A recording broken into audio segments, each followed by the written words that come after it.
Hello, good morning. Ito, lalakad tayo ng 2 kilometers. 2 kilometers para sa step-in apps. Para sa Guinness Book of World Record. Kaya natin to. Mga chicken. Walang galang tao kayo sa park.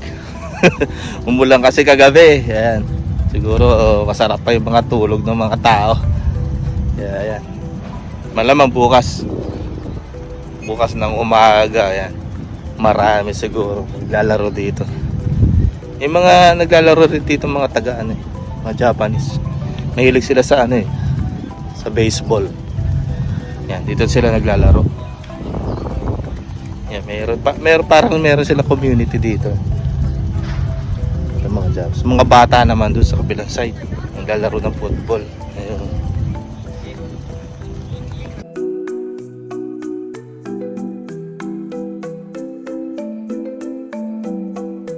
Pagod ako.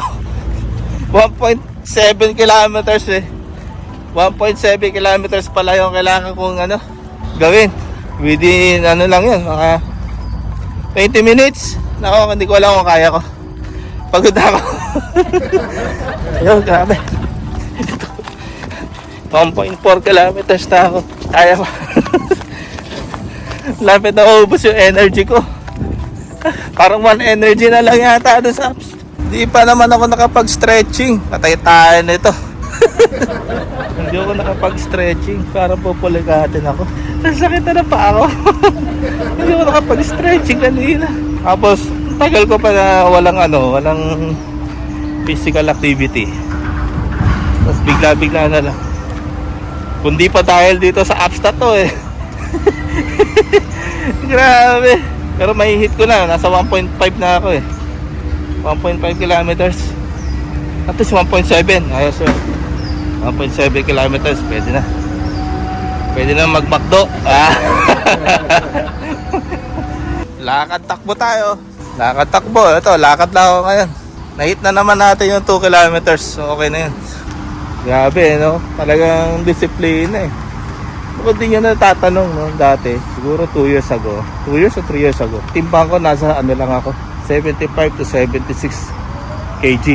Tapos ngayong year, tumalo ako ng 85. Grabe. Ngayon, nasa 85 na ako. 85, 86 kanya. Hindi ko na mapapaba. Ang hirap. Talaga disiplina. Masyado tayo naging matakaw sa kanin. Tapos matakaw tayo sa sugar. Naku. Masyado tayo naging masaya.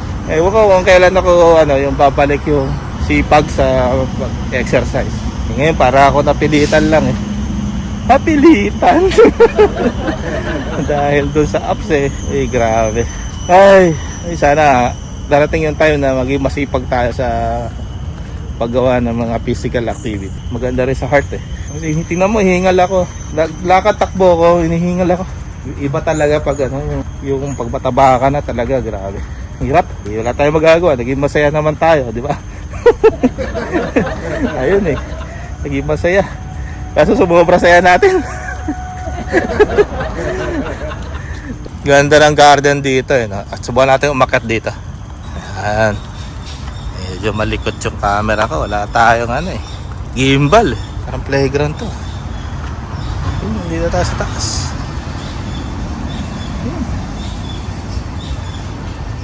Baba. May exercise corner doon.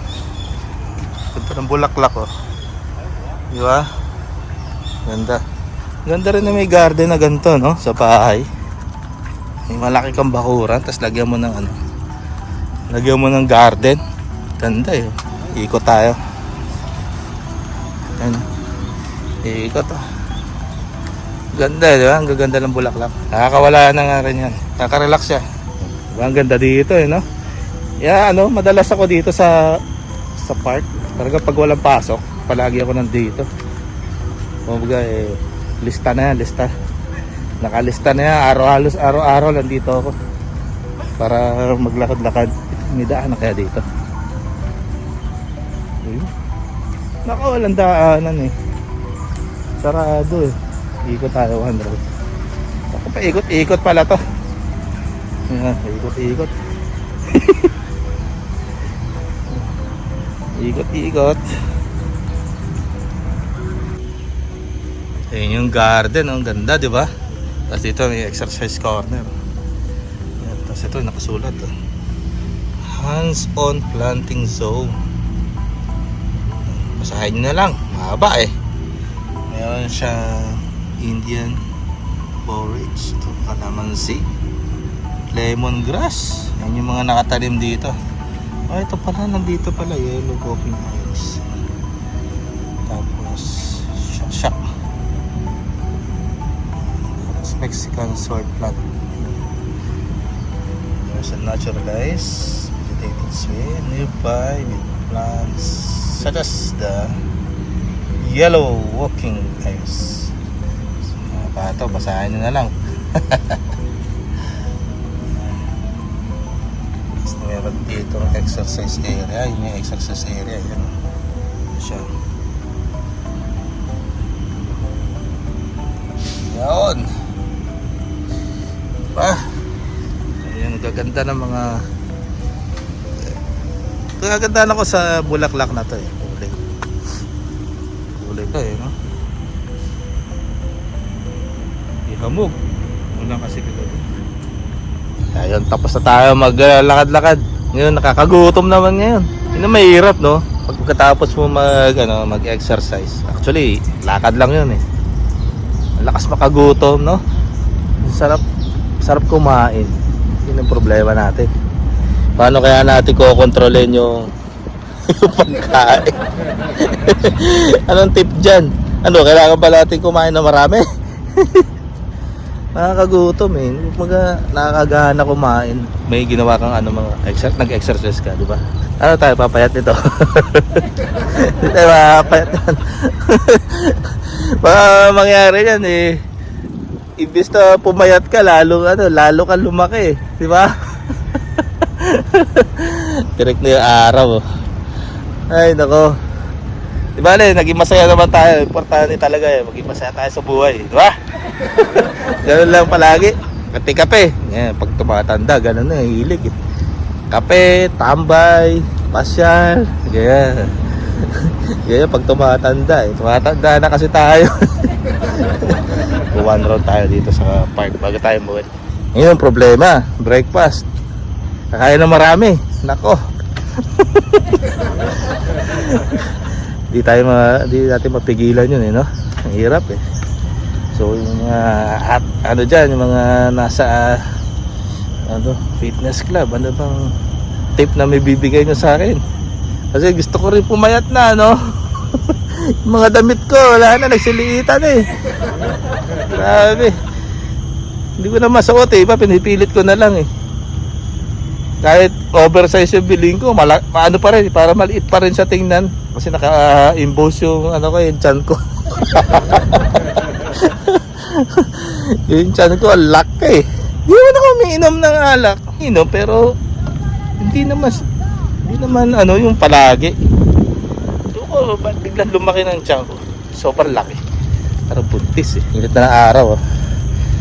Ha? Ayan. Papunta tayong dagat. One round tayo dyan sa dagat. Tapos uwi na. Kuha tayo ng vitamin. Sige, bye-bye. Dito na tayo sa dagat. Ayan, one round lang tayo dito. Ayan. Pwede tayo huminto dito. Silala ng puno.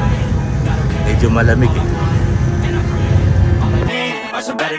Fuck me, I'm looking in the mirror, so foggy, but Diet na ako! honestly, I'm not really sure I want saving. I like to be my own worst enemy. There's no risk if you don't try at anything, so I'ma just keep buying everything. See you in the next life, have to be a better me. I don't think that my head's on